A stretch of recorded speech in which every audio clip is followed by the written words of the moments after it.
સ્થાપિતાભ્યામ તમારા ધર્મનું રક્ષણ જો તમારે કરવું હોય, તમને એવી ઈચ્છા હોય કે મારા ધર્મનું રક્ષણ થાય અને ધર્મનું રક્ષણ કરીને જ હું મહારાજ પાસે જાઉં અને જે ધર્મમાં રહે છે, ધર્મ પાળે છે, એની ઉપર જ સ્વામિનારાયણ ભગવાનનો રાજીપો છે.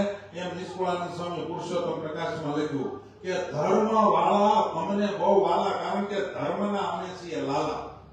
કીધું ને, અમે ધર્મના લાલા, એટલે ધર્મ પાળે એમાં જ અમારો રાજીપો છે.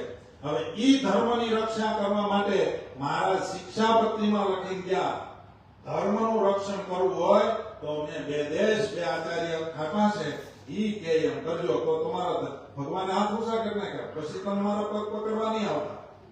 હું કીધું તમે હવે પછી મારી પાસે નહીં. મહારાજે કીધું ભૂત પ્રેતાદિકનો ઉપદ્રવ થાય તો હું કીધું શિક્ષાપત્રીમાં નારાયણ કવચનો જપ કરવો અથવા તો મહારાજે કીધું ઈ કરાય. સમજ્યા? કારણ કે મહારાજના વચને કરો એટલે ઈ આગા ભાગે. એવી જ રીતે મહારાજે અત્યારે હાથ ઊંચા કરીને કે તમારે તમારા ધર્મનું રક્ષણ કરવું હોય તો તમે મેં કીધું એમ કરશો. બે આચાર્યની આજ્ઞામાં રહેજો. ગુરુત્વે સ્થાપિતા, તમારા બધાના ગુરુ બનાવી જ જાઉં છું. તમારે ગોતવાની જરૂર નથી. કળિયુગનો માનવી અલ્પ બુદ્ધિ, તે પણ બુદ્ધિ, શુદ્ધિ વાત સમજે નહીં. નિષ્કુળાનંદ સ્વામી અમદાવાદમાં લખ્યું, આપણે હરખી વાત દેખાય નહીં એટલે મહારાજ જ ગુરુ ગોતી બતાવી ગયા છે. અને પાછા એની ઉપર ભગવાનને વિશ્વાસ.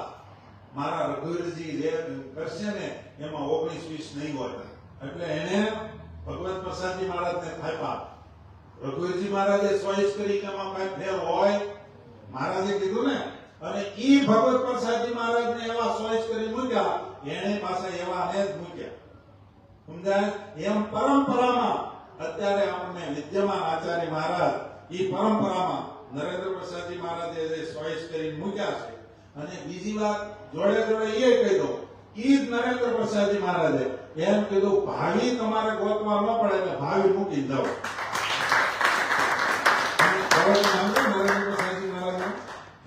એટલે આપણે હવે બીજી કાંઈ ચિંતા કરવાની નથી. સીધી મહારાજે લીટી દોરી દીધી, ચોખ્ખું કરી ક્યાં છે ઈ કેળી હાલવા મળવાનું. બીજા કેળા નવા કરવા જાવ બહુ સમય જશે.